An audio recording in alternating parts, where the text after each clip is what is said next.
Hi, sir! Hi, sir! Hi, sir! Hi, sir! Sir, for now, we will discuss the operation on rational expressions. Sir, me for addition. Me for subtraction. Multiplication. And division.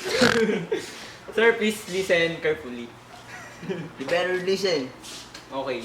Watch, look, and listen. Pause. Tangin na, ang ganda ng pasok natin dun ah. Okay sir, ako po magdi-discuss ng adding rational expressions. So dito po, meron tayong ginagamit na basic rules.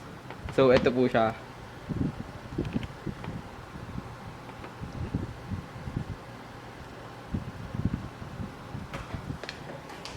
A over D plus C D over B D. So nangyari po dito, kinuha po natin yung dalawang denominator niya. So naging ito po. Tapos po, pwede po natin siya, kunin po natin yung product niyang pa-diagonal. So A times D, ito po AD. So tapos C times B, CB. Tapos yun po. Tapos example po. For example number 1, 2 over x plus 3 over y. Oh, like po dito sa rule natin, kukunin mo po yung denominator nila. So, ito po, x and y. Then, tatimes po natin siya ng pa-diagonal. So, 2 times y, 2y, tapos plus 3 times x, 3x. So, ito po yung first natin na answer sa example number 1. So, another example po sir. Sabi natin 2 over x plus 3, tas baguhin po natin sa baba, x plus 2. Yan po. Tapos, parang dito po sa first rule natin, kukunin po natin yung denominator. So, LCD, x plus 2. Yan po. Tapos, times po natin siya pa diagonal. So, magiging 2 times x plus 2, x plus 2. So, plus po, magiging plus 3. Yan. Tapos, kung gusto po nating i-distribute yung 2 sa x plus 2, magiging ano po siya, 2x plus 4 plus 3x. So, yan po. Tapos, copy the LCD. So, magiging x plus 2.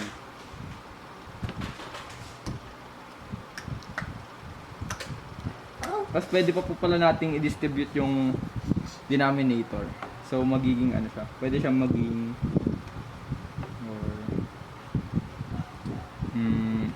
x squared plus 2x. Yan po. Tapos, so pag titingnan po natin sila, meron silang like terms. So, ito po yun. Tapos, pwede i-combine po natin sila. So, magiging 5x plus 4. Then, copy the denominator, x squared plus 2x. Yan po. Try po natin sa third example. Yan. So, sabihin po natin 2 over x plus 3 over x squared. Tapos, plus 1 over 2x. So, ito pong tatlong denominator natin. Kukunin po natin LCD nila. So, for x, for x po, x squared, for x squared plus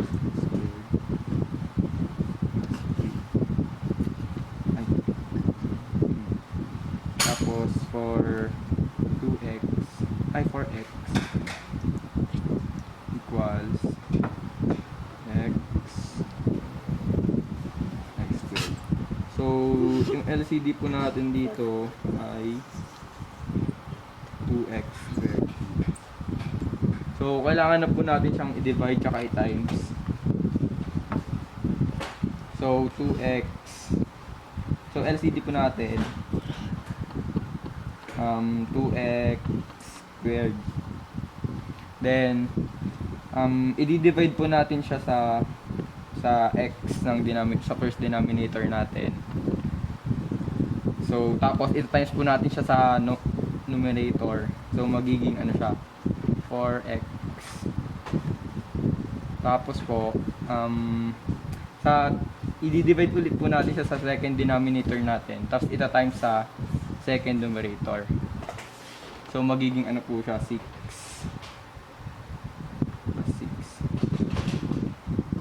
Tapos, ganun din po. I-divide sa 2x. Then, ta-times sa 1. So, magiging tapos, meron po siyang like term. So, i-combine po natin. Yun po yung 4x tsaka x. So, magiging 5x plus 6 over 2x squared. So, for example number 4 po. Sabihin natin 1 over 6x plus 2 over 3x squared. So, yung LCD po ng number nila is 6 equals 6, 12, then 3, 3, 6. So, ito po. So, 6 na po yung LCD. Tapos, yung LCD po ng coefficient nila ay x equals x, then x squared. Then x squared equals x squared, x cubed. So, x squared po. Then, buray na po natin.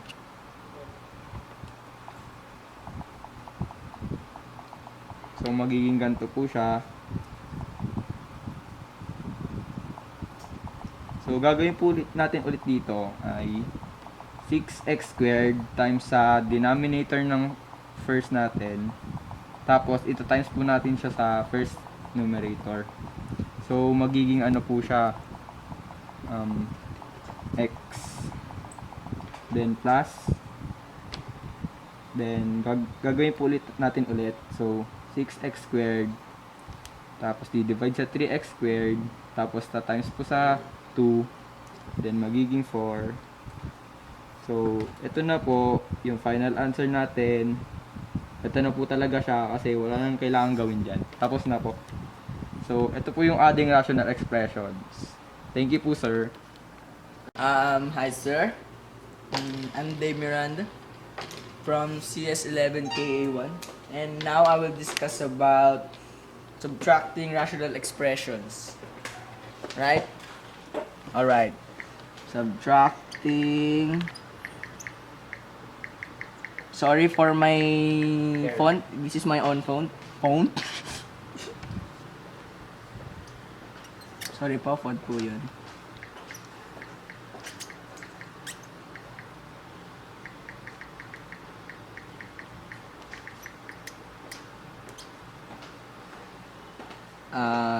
In subtracting rational expression, we have a basic rule A over B plus, I'm so sorry, minus C over D. It's just simple. I get the LCD of both denominator to get the denominator of the final answer. And then cross multiply A and D. Cross multiply A and D. Minus cross multiply C and B, and then this will be the answer. Example number 1. I'm so sorry.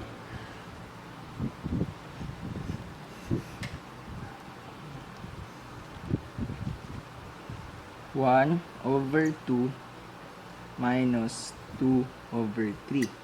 Again, to get the final denominator, the denominator of the final answer, you will get the LCD of 2 and 3. To get the LCD, you will multiply by itself until you wait, it's right in the tip of my tongue. Basta yun na yun. LCD 2, 4, 6, 8.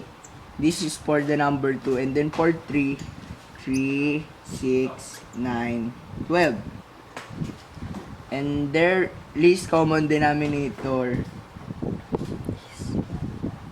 is 6. So, you will put 6 on the final answer. I will erase it so you will not be confused. 6. Again, you will cross multiply 1 and 3.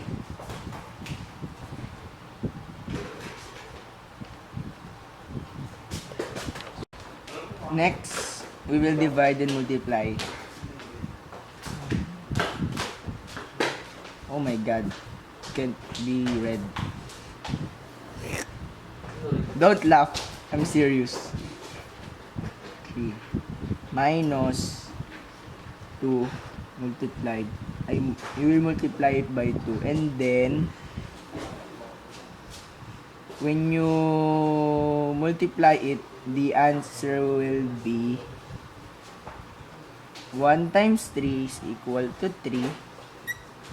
2 times 2 ay minus 2 times 2 is equal to 4 over 6, and then you will subtract it, so it will be 1 over 6. This will be the final answer for the example number 1. And then here we go to the second example.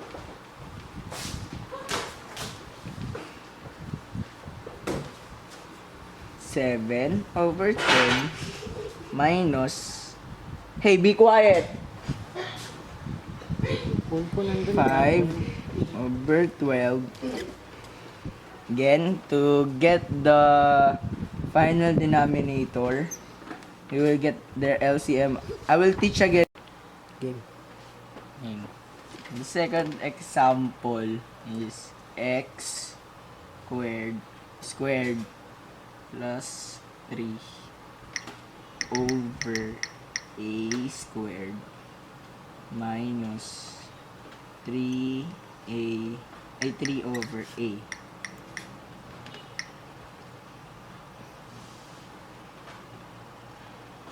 Wait. And you will get the LCD of this denominator to get the final denominator, and then their LCD is a squared, and then x squared plus 3 minus 3a.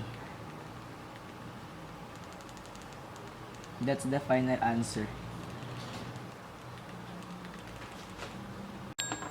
We will go to the third example. 2x over x plus 1 minus 4 over x plus 1. And then, if the denominator are the same, automatically, in our final answer, yun na yung lalabas. Hirap mag-English. Plus 1. Dahil, hindi sila magkapareho, or, paano ba sabihin? Basta yun na yun. pagdudugtungin mo na lang sila, hindi ba mangyayari 2x minus 4? Yun na yung final answer.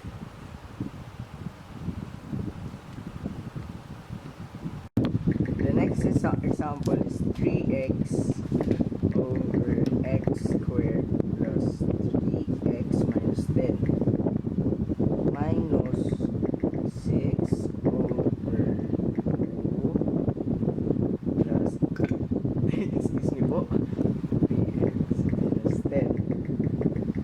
Now, this already have a common denominator, so I can just combine them as they are.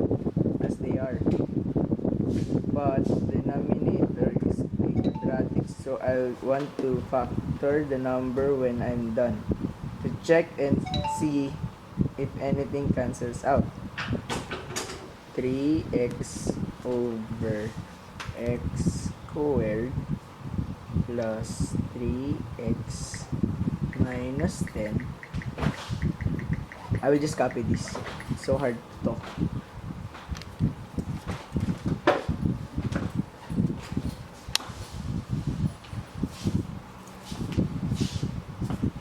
Oh, the marker is already baon-baon. Yan. Bali, ang kalalabasan niya, 3x minus 6 x squared plus 3x minus 10. Yan. Pero hindi pa yan yung final answer. Ipa-factor out pa natin yan. Lalabas 3x minus 2 over x plus 5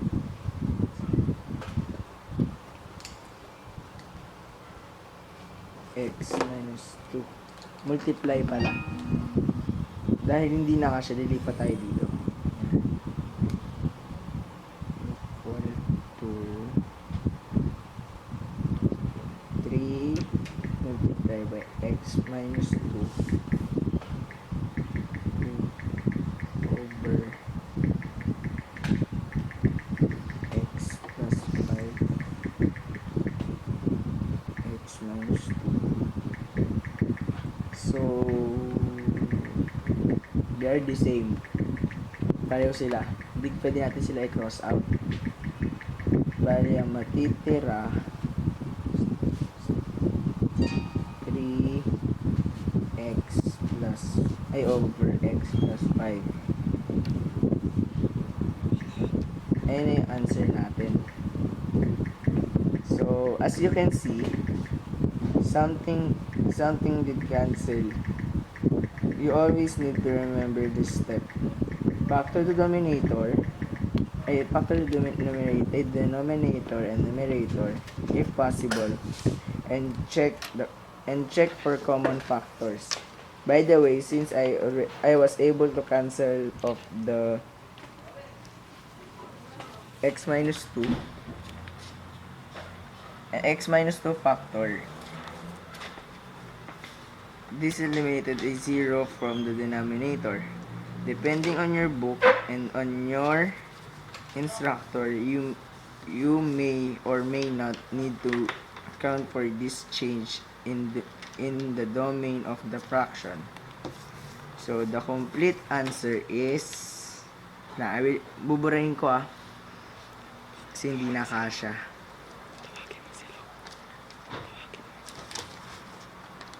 3 x plus 5 x 2. Yan po ang ating final answer.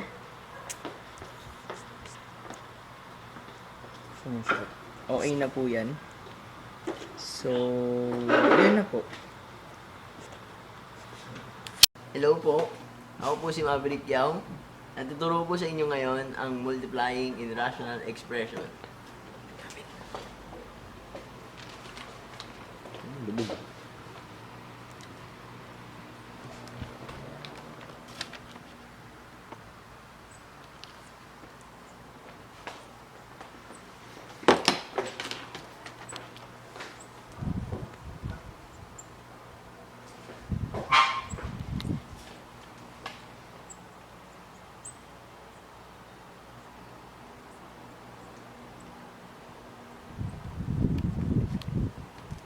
Yan po. Okay. So, ano natin gagawin? Example po. No, number 1. Ay, wala pa naman muna example. Sorry. Ito muna yung basic rule ng multiplying in rational expression. A over C times B over D is equal to AB over CD. Okay. Ganito po. Bigyan ko po ngayon ng example.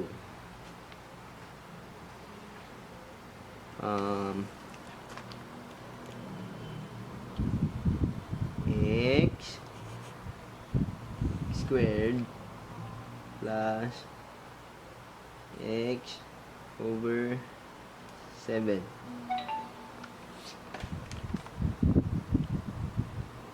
times 21 over X. So, ayun. Gagawin doon.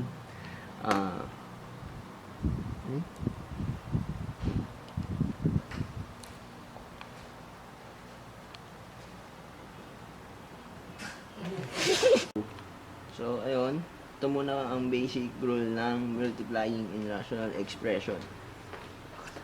A over C times B over D is equal to AB over CD. So, ayan po yung basic rule ng multiplying in rational expression.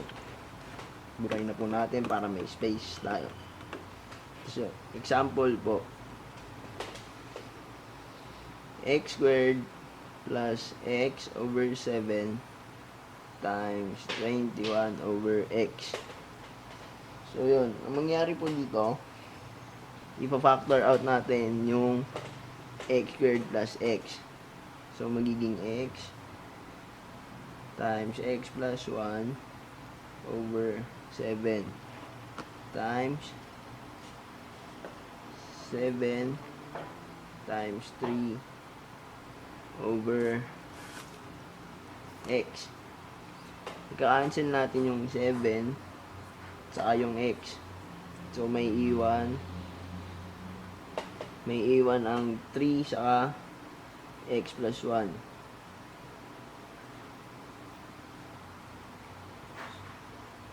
Over 1. Tapos, ang magiging, pero hindi pa po yan yung final answer. Ang final answer po niya ay 3x plus 3. Ito na po yung final answer. Another example po.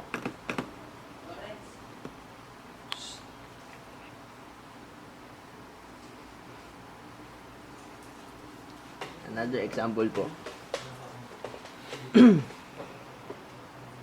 X squared plus 3x plus 2 over x plus 6 times x squared plus 7x plus 6 over x plus 1. So, magpa-factor out ulit tayo. Mangyari doon, magiging ganito na siya. X plus 2 times x plus 1 over x plus 6 times x plus 6 times x plus 1 over x plus 1. Nangyari po, x plus 1 pala to. Sorry. Ayan. Ang mangyari, ika-cancel natin tong x plus 1 saka yung x plus 6. So, magiging x plus 2 times x plus 1 over x. Hindi pa po yan yung final answer. Ang mangyari po dyan, magpo-FOIL method tayo. FOIL method. X plus 2, x plus 1 over x.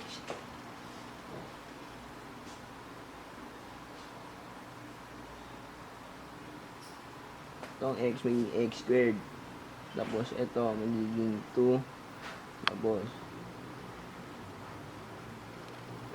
ito. So, yan. Magiging 2x. So, ang final answer, x squared plus 3x plus 2. So, ayun po mga kaibigan. Sana po marami kang natutunan sa multiplying in expression. That's all po. Thank you.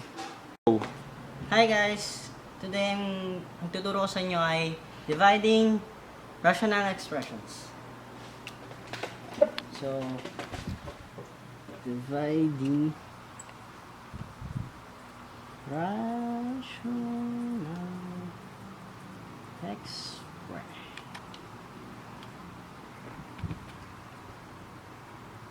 So, bago tayo mag-divide, mag-review muna tayo paano mag-divide ng fraction. So, kunwari, 3/4 divided by 1/2.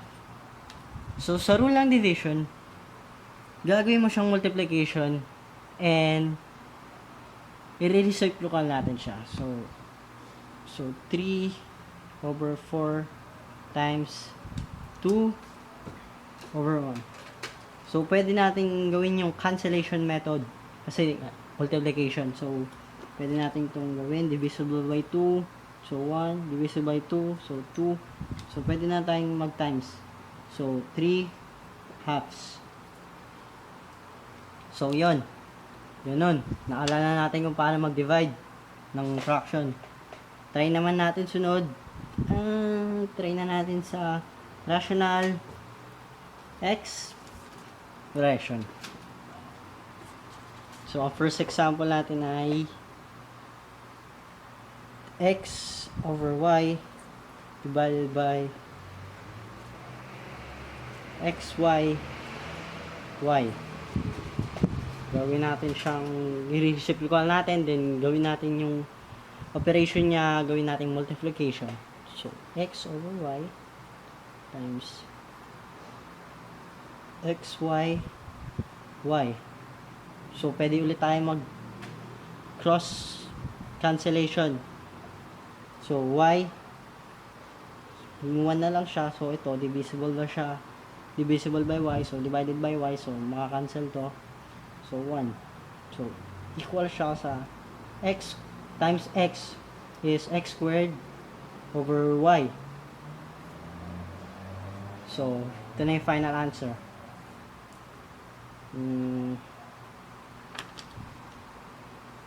Wait.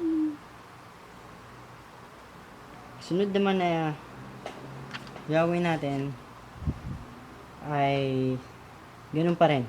Dividing pa rin. So, ang given natin ay x squared plus 2x minus 15 over x squared minus 4x minus 45 divided by the quantity of x squared plus x minus 12 x squared minus 5 5x minus 32. So sa ganito, ang unahin natin i-factor out kung meron man siya factor. So sa factor nito ay x plus 5 times quantity of yan over ito namang nasa denominator ng first.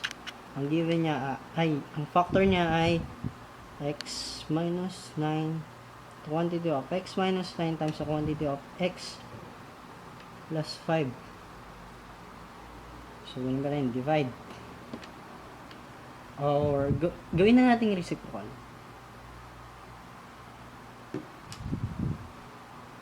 Wait lang po. Kagulo. So, times quantity of x minus 9 x plus 4 Tapos, x plus 4,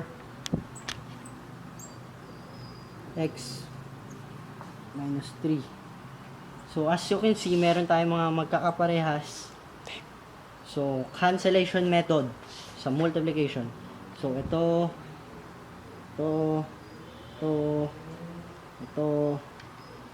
tapos ito. So, since na-cancel lang lahat, ang equal siya sa 1. Ito na po ang final answer natin. But there's may kailangan. X must not equal to negative 5, negative 4, 3, 9. Because pag sinab natin siya sa x, yung 5 magiging unidentified siya. Pag yung 4 sinab natin dito sa x, magiging unidentified. So, and pati na rin sa 9 at 3. So, yun. Pause. Next example is x squared plus 3x minus 40 over x squared plus 2x minus 35 divided by x squared minus 2x minus 48. So, x squared plus 2x minus... Mali. Sorry. X squared plus 3x minus 18.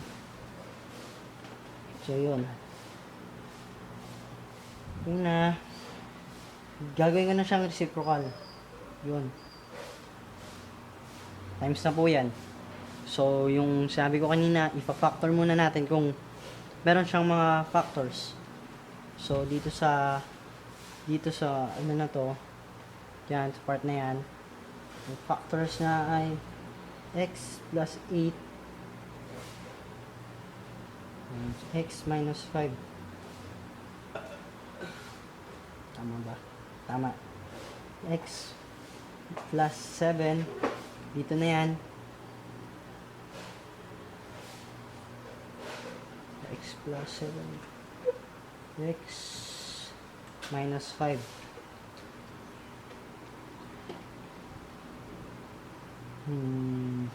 So, yun. Dito naman. Ang factor nito, so, lalagay na natin siya dito sa taas kasi nga, nireciprocal na natin. So, x plus 6, x minus 3. Dito naman, yung factor nito, so, bababa natin, reciprocal nga, ganun. So, x minus plus 8, x minus 6. So, as you can see again, may mga numbers sa mga kakaparehas. May mga quantity. So, kakancel natin siya. So, magkakaparehas. Cancel natin to. Tsaka to. So, hindi natin to pwede kasi magkaiba ng sign. So, wait lang. So, yun. Gawin na natin. Gawin na natin mga natanggal na.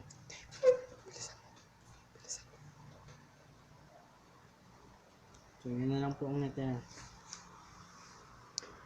I-rewrite na lang natin siya.